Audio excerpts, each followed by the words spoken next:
Bonsoir chers élèves, bienvenue dans votre espace des sciences de la vie de la Terre. La leçon d'aujourd'hui concerne les élèves des filières sciences physiques et sciences de la vie de la Terre, mais ça peut concerner aussi les élèves de la première science maths. Il va donc s'intéresser à l'expression de l'information génétique. Rappelez-vous que on a déjà eu l'occasion de voir comment se fait la transformation de l'information génétique lors de la reproduction conforme de la cellule. Aujourd'hui, Inch'Allah, on va essayer de voir comment se fait l'expression de cette information génétique. Quand on parle de l'expression de l'information génétique, on parle en fait de quoi? Et rappelons d'abord que l'information génétique est véhiculée par l'ADN. L'ADN, vous le savez tous, donc situé dans le noyau de nos cellules. Et de l'autre côté, vous avez donc les caractères héréditaires. Bon nombre d'entre vous confondent entre information génétique et caractères héréditaires. En réalité, les caractères héréditaires, c'est la manifestation de l'expression de l'information génétique. Donc, ce que nous cherchons à comprendre maintenant, c'est comment justement un langage écrit avec des nucléotides se manifeste-t-elle par les caractères héréditaires.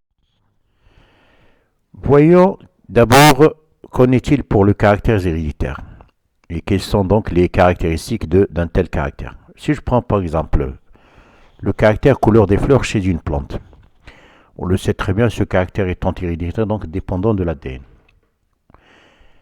Vous observez que ce caractère prend plusieurs versions. Remarquez ici, effectivement, une version blanche, rose, jaune, rouge. Il s'agit d'un même caractère. Les versions coulomb, ils constituent ce qu'on entend par les phénotypes. Ça veut dire finalement qu'un même caractère peut avoir plusieurs phénotypes. Et un phénotype, donc, c'est une des versions d'un caractère héréditaire. La question qui se pose maintenant, c'est à quoi est due justement cette diversification phénotypique pour un même caractère. Puisque les versions alléliques illustrent un même caractère, on peut donc considérer que toutes ces versions phénotypiques d'un même caractère sont dépendantes d'une même portion d'ADN, qu'on appellera le gène.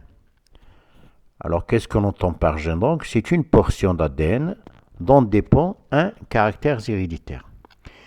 Et comme ce gène s'exprime par des versions phénotypiques différentes, ça veut dire tout simplement qu'à travers son histoire, il a connu des modifications à l'origine de l'apparition de nouvelles versions.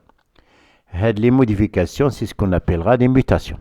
Donc une mutation, en fait, c'est une modification au niveau d'un gène, entraînant donc l'apparition d'une nouvelle version, et ces versions, on les appellera des allèles. Donc un allèle, c'est une version d'un gène. Ça veut dire tout simplement que le gène, il code pour un caractère, et que ce gène peut avoir une version allélique 1 qui va coder pour un phénotype 1, une version allélique 2 qui va coder pour le phénotype 2. Alors si on essaie de récapituler, donc rappelez-vous les notions fondamentales indispensables pour pouvoir continuer et comprendre donc l'expression de l'information génétique, à commencer par la notion de gène. Donc rappelez-vous, le gène c'est une portion d'ADN qui code pour un caractère héréditaire. Il occupe un locus sur un chromosome. Ce que j'entends par locus, c'est l'emplacement occupé par le gène. L'allèle, par contre, c'est une des versions que peut prendre un gène. Deux allèles d'un même gène occupent le même locus, donc ils représentent le même locus, et par conséquent, ils s'excluent mutuellement. Les mutations. Une mutation, donc, c'est une modification affectant un gène donné, permettant ainsi l'apparition d'un nouvel. Et rappelez-vous que la diversification phénotypique, c'est la conséquence justement de ces mutations. Ou tout au moins, un des facteurs de diversification. Le gène, donc, peut être considéré comme étant l'unité de mutation et l'unité de fonction. Alors, quelle est la fonction de gène? Je vous rappelle tout simplement que quand on parle de l'information génétique, en général, nous parlons de génome, nous parlons donc d'un ensemble de gènes. Nous allons nous contenter donc de la relation gène-caractère. N'oubliez pas que les versions alléliques d'un gène constituent donc le génotype en relation avec le caractère héréditaire dont la manifestation externe est le phénotype. Alors, quelle est donc la relation génotype-phénotype? Ça reviendrait donc à essayer de voir comment se fait l'expression donc de ce gène.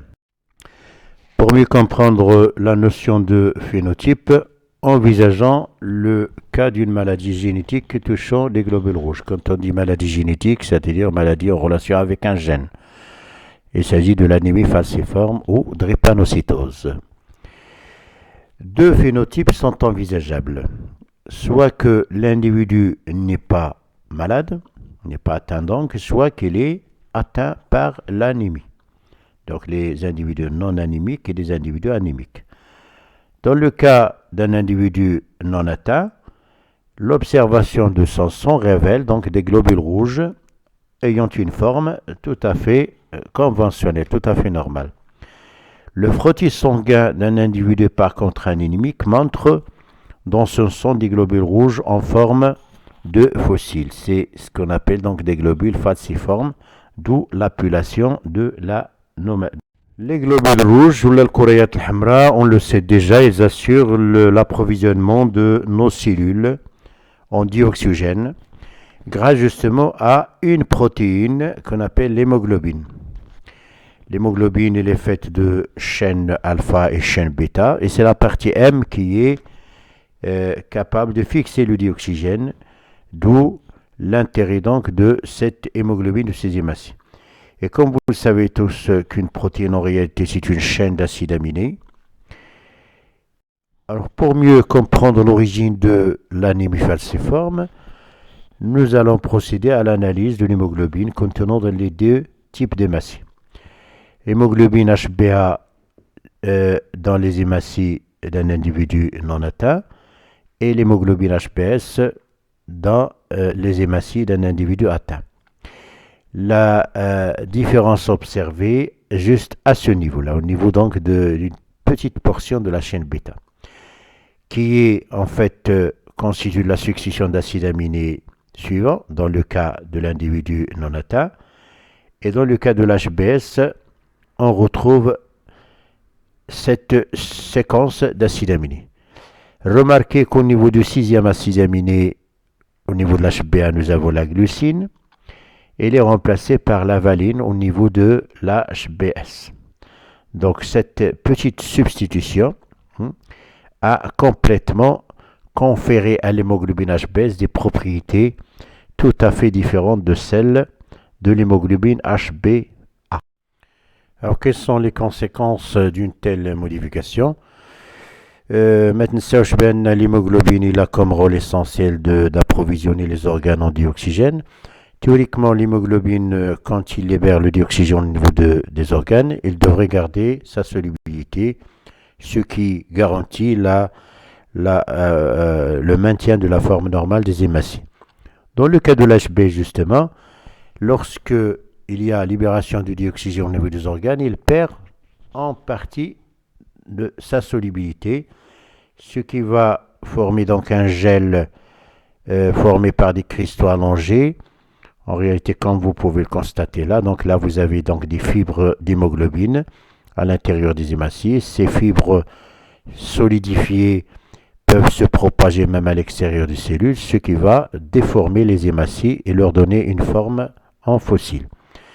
La forme des hématies a des conséquences sur la circulation sanguine puisque la circulation sera très gênée par les hématies falciformes, ce qui risque donc de provoquer une obstruction et par conséquent donc des conséquences néfastes sur la santé. D'autant plus que la durée de vie des hématies falciformes se voit réduite de 120 jours à 10 jours, ce qui a une influence sur la santé de l'individu. Donc remarquez quand même que l'HbS a des conséquences très graves sur la santé de l'individu. Alors, quand on parle de phénotype, en fait, il faut savoir maintenant qu'on peut définir le phénotype à plusieurs niveaux. Un niveau macroscopique, un niveau cellulaire et un niveau moléculaire. Si on prend l'exemple étudié, l'exemple de l'anémie falciforme, on avait déjà parlé de deux phénotypes, soit que l'individu est atteint, soit qu'il n'est pas atteint. Alors, macroscopiquement, on reconnaît un individu atteint par un ensemble de symptômes. Notamment, donc, c'est un individu qui est généralement essoufflé, qui présente des palpitations cardiaques, qui a souvent des lèvres de couleur bleue. Ces symptômes sont absents chez un individu non atteint. À l'échelle cellulaire, comment on reconnaît un individu atteint? Par la présence de globules rouges falciformes et des globules rouges normaux dans le cas d'un individu non atteint. Mais l'échelle qui nous intéresse, c'est l'échelle moléculaire. On reconnaît un individu atteint par la présence d'une protéine HbS, l'hémoglobine HbS, et d'une hémoglobine Hb dans le cas de l'individu non atteint. Alors remarquez donc que la forme des hématies dépend donc de type d'hémoglobine et que cette hémoglobine, c'est elle qui est à l'origine finalement de tous ces symptômes observés chez un individu. Et par conséquent, on peut d'ores et déjà considérer que le phénotype moléculaire est à l'origine de tout le mal que vit l'individu anémique. Donc le phénotype macroscopique se dessine donc à partir de phénotypes moléculaires.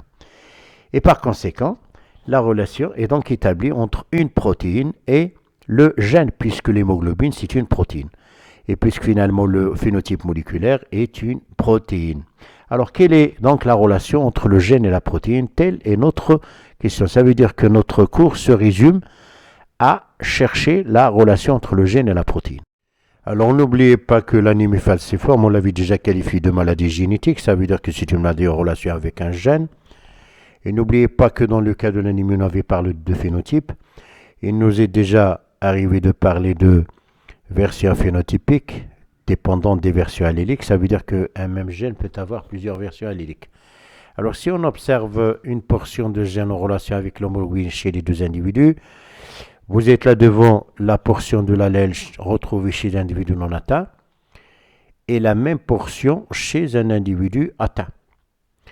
Observez attentivement qu'à ce niveau-là, vous avez effectivement une substitution. Remarquez que le A a été remplacé par le T. Et par conséquent, le triplet GAG devient triplet GTG.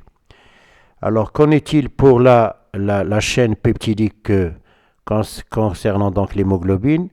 Là, vous avez la portion de la chaîne dans le cas de l'HbA et la même portion dans le cas de l'HbS. Et comme on avait déjà vu auparavant, le sixième acide aminé qui est la glucine est remplacé par la valine. Donc remarquez que il a suffi donc d'une modification au niveau de l'ADN, au niveau donc du gène, pour entraîner une modification au niveau de la chaîne peptidique. Ce qui veut dire tout simplement que une mutation au niveau de l'ADN résultant d'une substitution, puisque le T remplace le A eu pour conséquence une modification au niveau de la protéine.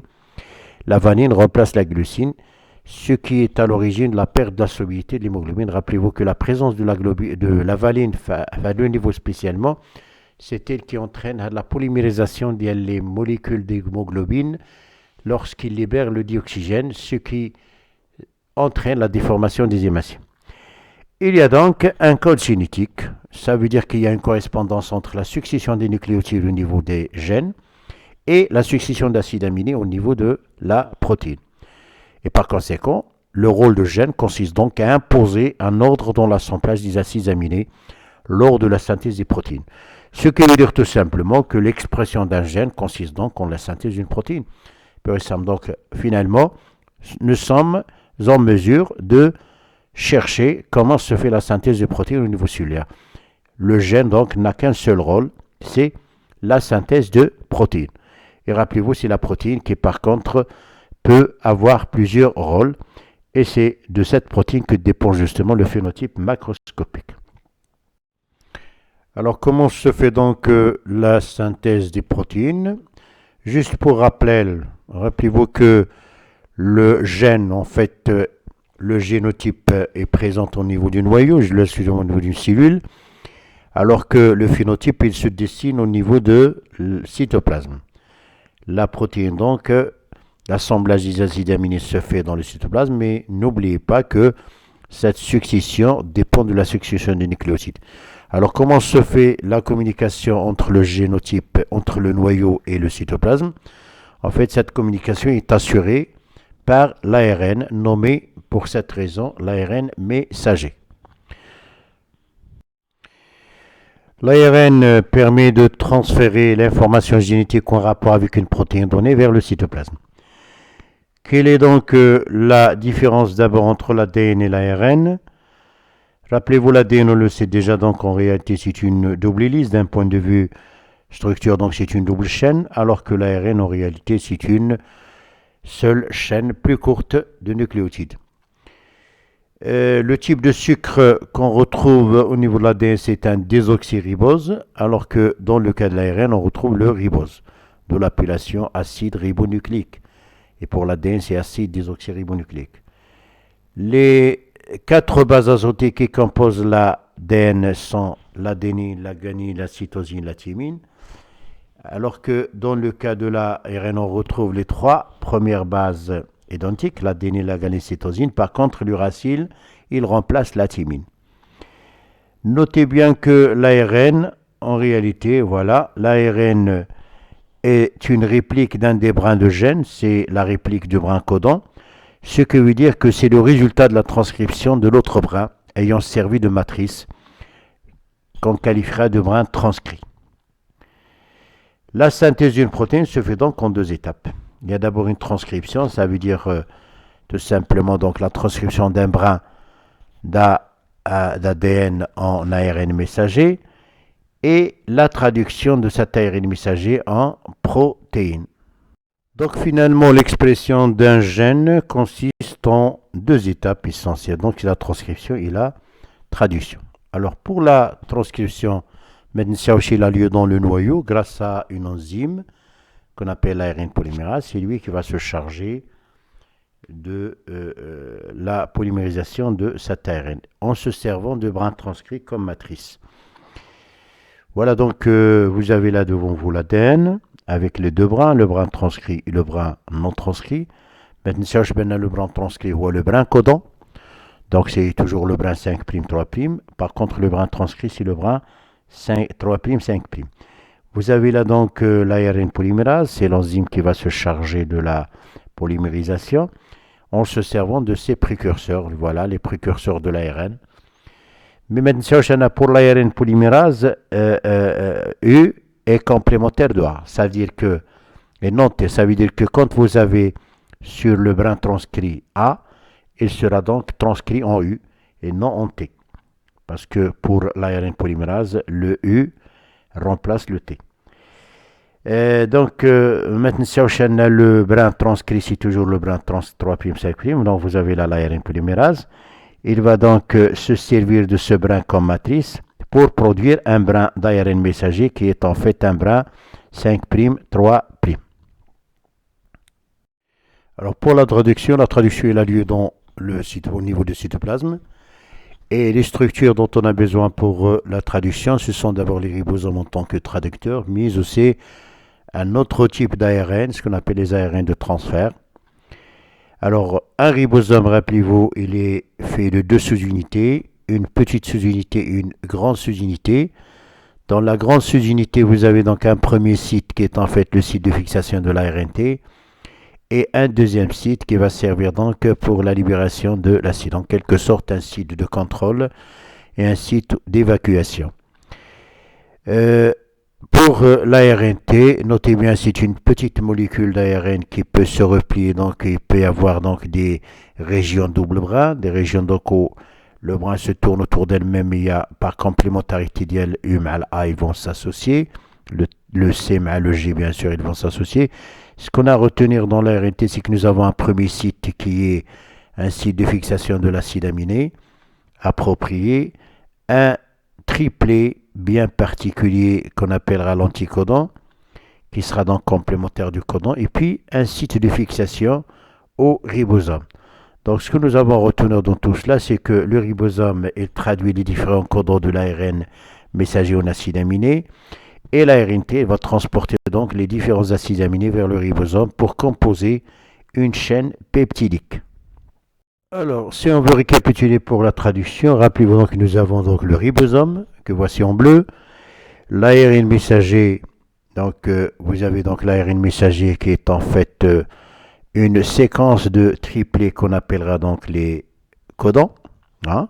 Donc c'est une séquence de codons correspondant à une séquence d'acides aminés, chaque codon étant traduit en un acide aminé. Voilà un codon, un triplet. C'est la séquence de 3 nucléotides. Vous avez donc le ribosome qui est composé d'une grande sous-unité, une petite sous-unité. Son rôle donc c'est de traduire. Il traduit les codons en acides aminés.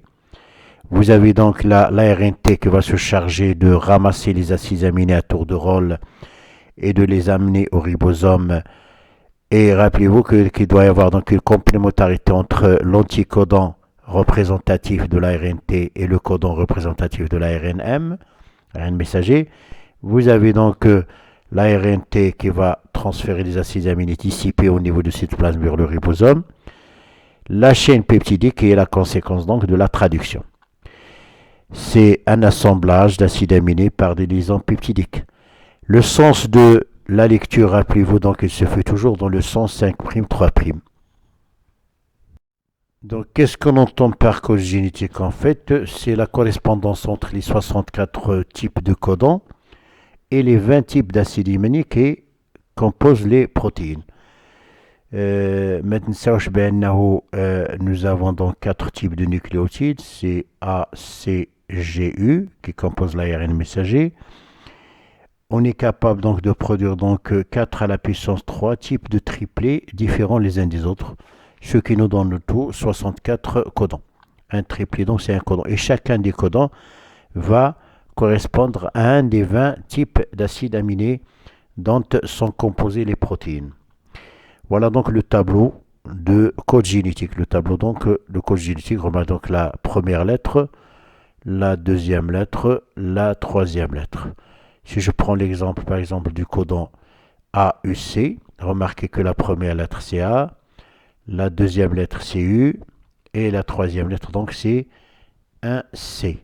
Je me retrouve avec AUC qui désigne en fait l'isoleucine. En réalité ce qui correspond à l'isoleucine. Vous allez quand même noter que parmi les 64 codons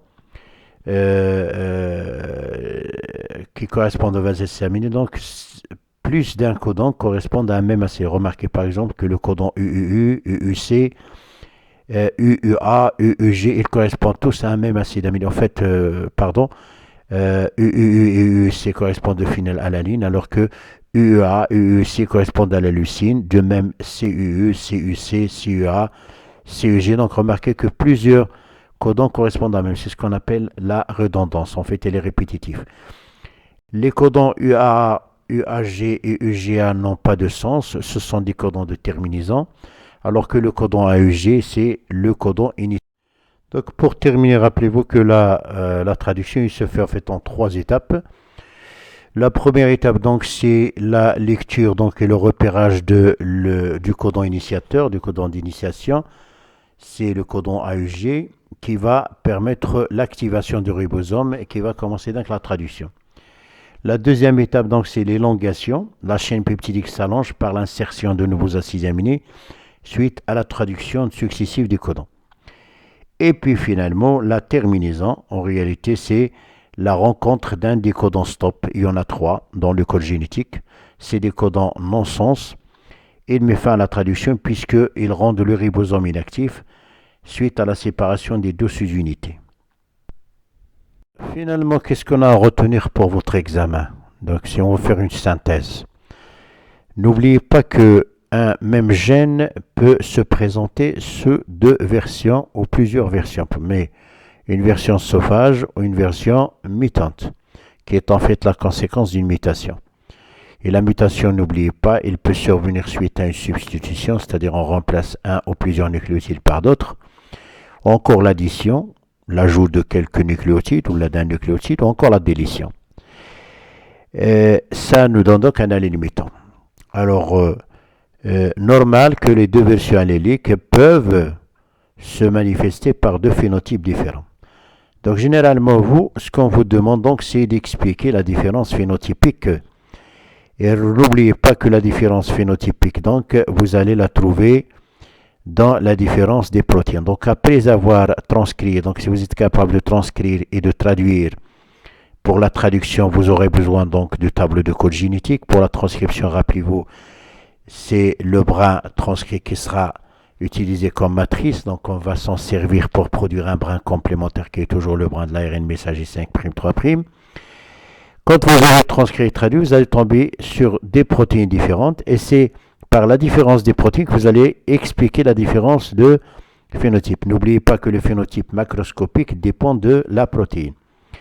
Mais si on vous demande donc de rattacher donc la protéine au gène, rappelez-vous que c'est cette mutation au niveau de gène, la mutation il survient au niveau du gène qui est à l'origine de la modification de phénotype moléculaire.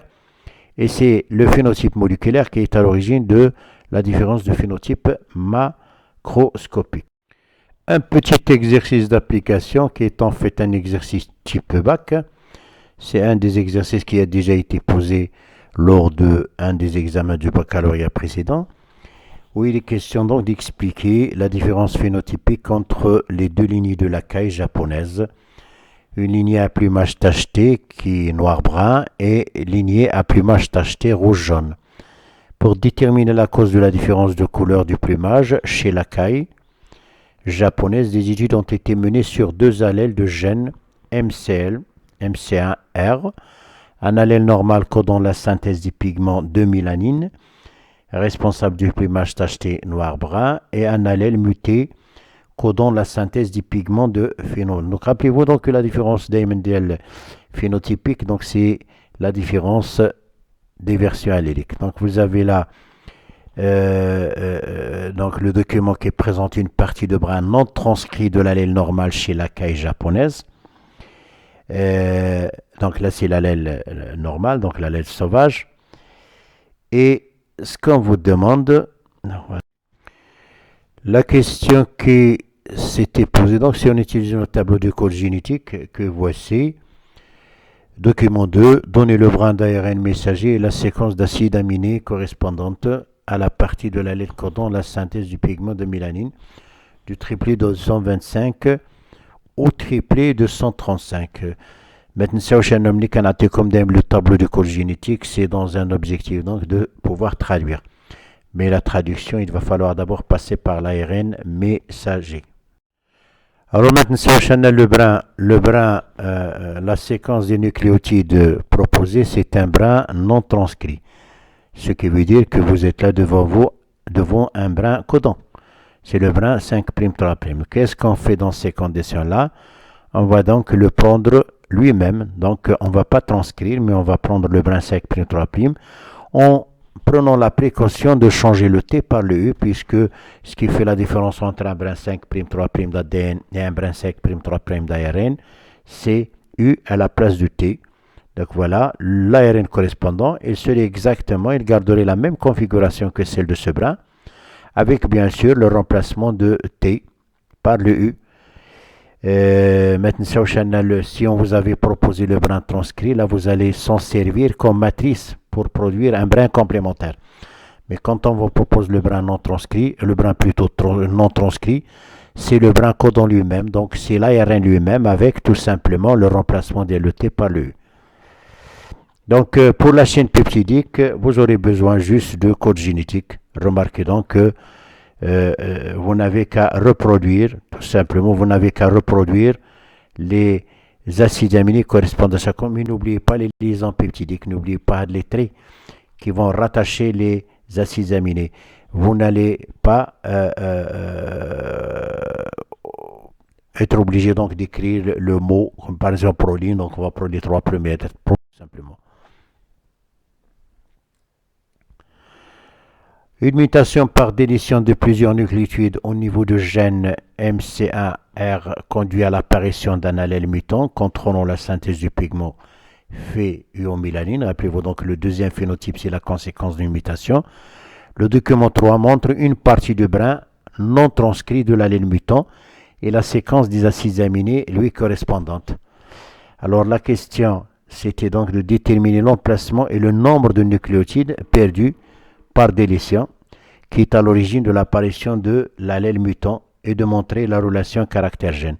Alors remarquez que, si je vous rappelle l'allèle sauvage, ce qu'on retrouve donc chez les cailles qui ont un phénotype sauvage, غادي تشوفوا بأنه بالنسبة le triplé 225 rien de changé, le triplé 226 non plus, le triplé 227 non plus.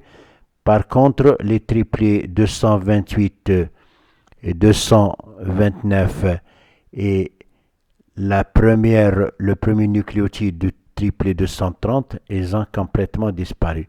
Je me retrouve donc avec les nucléotides. Donc voilà, finalement, c'est à ce niveau-là que la mutation a lieu. Donc il y a délétion de tout ça.